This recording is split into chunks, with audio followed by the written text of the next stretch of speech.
What's going on, everybody? Josh Engleman and Ben Rasa here for Awesemo.com, and we are back with another PGA contenders coming off of what I'm going to say, the British Open. We are here for the 3M, and it's an interesting field, including some names that I just simply didn't expect to be there, but I'm not looking at them right now. What I want you to do is hit that like button, subscribe to the channel, and hit the notification bell so you know when everything goes live. Ben, didn't go well for us at the British Open. No, that's an understatement. Sometimes you just evaluate things incorrectly. That was the story for me. One of the many topics was I expected more wind. Built like that didn't work out. We saw a lot of pure iron players up there, headlined by the best iron player in the world in Morikawa. So swing and a miss. You get back. The one good thing about golf, you get a rebound pretty quickly each and every week. We've got a new tournament here. Not the best field, but you know what? At the same time, we've got TPC Twin Cities, one of your favorite courses out there. And we're excited to dive into this 3M field. Yes, we are. I don't really care if I go first or if you go first. So the floor is yours. I'm allowing you to make your choice. Would you like to lead off or do you want to go second? No, I'm gonna set the tone here. I'm gonna say this right now. I think we're overlapping on one of these guys. You always say that. I say no. Maybe. Not my first one. There's no way. One good thing about a field like this and a tournament like this, I think it's easier to bet because you're not choosing against. You're getting big time odds, and the field is a little more open. Like you could see a big, a long shot, someone from really a first time winner, kind of like we saw with Power at the Barbasol and whatnot. Anyway, that's neither here nor there. I'm sure lots of people saw that one. Hey, that was, of course, it's in an alternate field. My guy finally breaks through. 35-1 outright. Sergio Garcia. That's my man this week. Yeah, I was going to say, there's no way that you have him. But I do. And I look at a situation. Sergio's not doing anything really to move the needle one way or another. He's made 4 straight cuts. 19th at the Open, 19th at the US Open, 20th at the Charles Schwab. He's kind of just playing somewhat quality golf, really, methodically paying off his tag. But when we're talking about outrights, that's not what we need. We need upside. And you just look at it, it's the same story. Tee to green, everything is solid. The driving is fantastic. The putter is absolutely abysmal. So you say to yourself, how can you back a guy like this?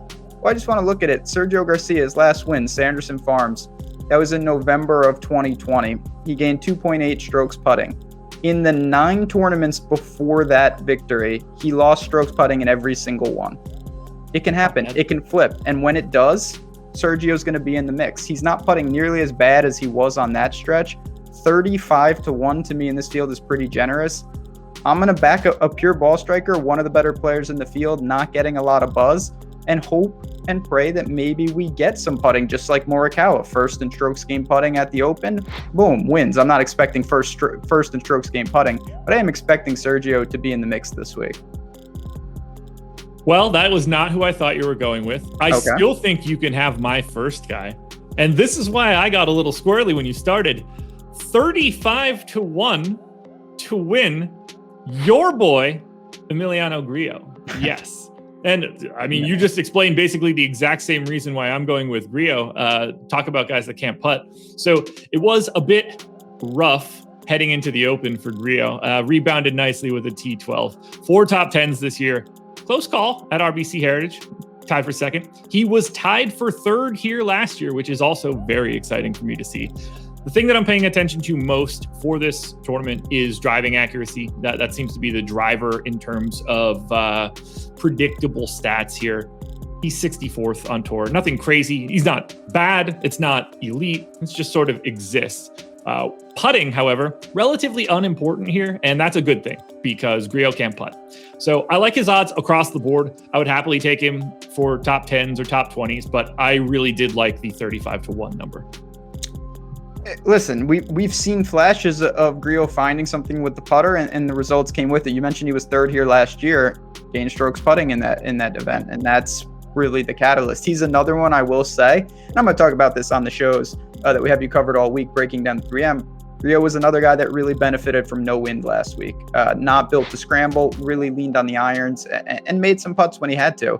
And that's really where you're at. I have no problem backing him. Sure. I think Sergio is obviously a more proven winner, but again, reasonable price tags. My second guy, this is the one I think we could overlap. I'm playing this guy a lot. Talk about bad putting, is Kyle Stanley, top 10, 7-1. That's the number that I need to hone in on.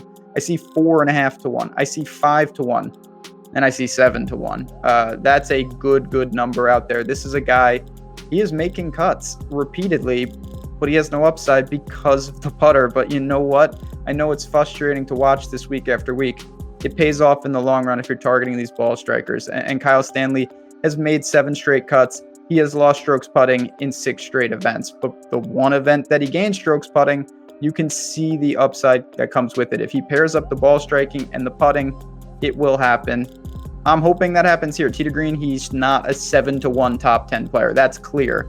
We just need a little luck on the greens. He's got a little experience here, I believe. Let me see the course history. We'll do that live on the show. Yeah, he came in 32nd last year here, so nothing bad, nothing good. I like that.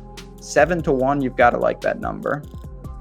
I think 7-1 for Kyle Stanley there is a fantastic number because I saw it at plus 550. Kyle Stanley, top 10 is where I had it. So you found a better number than I did.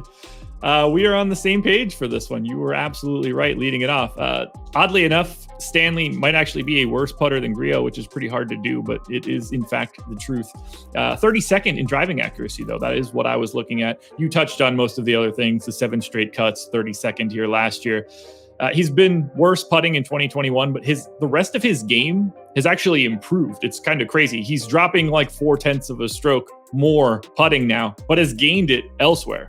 I didn't think that was going to be the case, but that happens to be the case. If putting isn't as important today, that makes me like Kyle Stanley more in 2021 than I would have liked him in 2020 because I think he's just simply a better golfer now. I have nothing else to add. I'm going to go ahead and take your line instead of my line. Give me some Kyle Stanley. I'll be a nice guy. I'll let you know where I found that. And that speaks, listen, we talk about it all the time. You don't think that makes a difference? Look at the end of the year. It makes a huge difference because you're not going to be hitting these frequently. But when you do, you want to maximize the potential, and an extra unit and a half would make all the difference at the end. So fire up Kyle Stanley. Hope he putts. My last one, again, a really good number. Don't really have a strong take on the guy. It's Joel Dahmen. 4-1 for a top 20. This is a guy made 7 of 8 cuts, including the Open. Tee to green, he's fine. Obviously had a breakthrough win at a weak event. This is another weak field. Price is reasonable.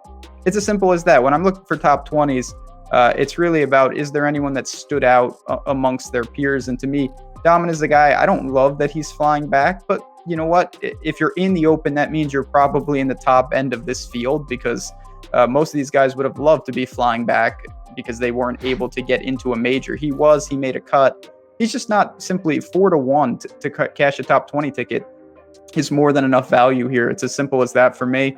Going to just put down a position on that, see how he plays, and hopefully cash a pretty good multiplier in terms of odds there. Yeah, so I looked at Dahmen a lot, and it was a coin flip for me to have him as my third guy, which made me think we were very live to have all three, because obviously you taking Grillo to win a tournament would not have been much of a reach. Unfortunately, I didn't go to Dahmen. Honestly, I'm not proud of this one. I don't like it at all. That would be Ches, top 20, plus 280. Finishing my theme of accurate drivers. He's 5th in driving accuracy. So this one is actually at the top and did make the cut at the British Open. Wasn't really pretty. I don't know if that's anything to hang your hat on, but it happened. Does have a top 20 the week before, tied for 18th at the John Deere. He has missed what feels like all of the cuts in 2021, but I don't really care much about the cut itself. This is a top 20 bet. He's either in the top 20 or he's not, whether he makes the cut or not. Beginning of the season, outside of the Safeway, was bad. The middle of the season was just a sea of missed cuts, but he made the cut in 5 out of his last 6. And I think this number in this field is pretty solid. It's not exciting at all. Plus 280, not a crazy number, but I didn't find a lot in the top 20 that I really liked for this spot. So I'm going to Ches. Ches, the one thing, and we've talked about this a lot on the DFS side, he's a form golfer. When he gets on a bad run, it tends to last longer than it probably should. But when he starts making cuts, Ches is the type of guy you just mentioned, made 5 of 6. Kind of rattles him off. So I do think he's going to make the weekend here. you make the weekend and you're trying to cash top 20 bets, you kind of live with the result with these guys because you're getting value long term with plus money on a guy like Ches, a guy like Dahmen. My goal with them is just get them into contention if they have a good round Sunday to fall inside that number. So it's going to be an interesting one. The 3M is obviously a lot different on the DFS side. On the betting side, certainly we've got all the content you need because, again, it's a different type of field from what we saw last week at the British Open. Do you know where we are next week? Yeah, we're in hopefully Tokyo for the Olympics, which is a fascinatingly different type of tournament. We've only seen this one time. I remember playing it in Brazil, and it was fascinating. So it's non-cut, a lot of different circumstances for betting. So make sure tune into that because that's going to be a wild breakdown for you and me. Yeah, I didn't know if you were going to be ready for that one, but yes, I'm very ready. Different. Olympics. If the Olympics exist, we will be talking Olympics next week. Otherwise, we will be skipping the PGA contenders because there will not be golf. We're going to be playing some random Corn Ferry tournament or something. I don't know what else is going to be going on. We're not going to have anything else. No, probably not. So it'll be we'll pick a disc golf tournament. That's what we can do. Oh, that's right. My wheelhouse. We'll see. I like that. Listen, I'm not the biggest fan of no cuts. Not to get on tangent, but I do like to change it up. The golf season can feel like a grind. When you get a different type of event, like the match play or something, it's a different feel for the betting market. So 3 up, 3 down here. I like it. I'm excited. I have a feeling that we're going to see some of these non-putters putt this week for us, and that's going to make all the difference. One can only hope. One last reminder, hit that like button, subscribe to the channel, hit the notification bell so you know when everything goes live. Keep your eyes peeled for all of the PGA content that we have at awesemo.com. We will be back again next week for the Olympics. We hope, as long as there's an Olympics. Good luck, everybody.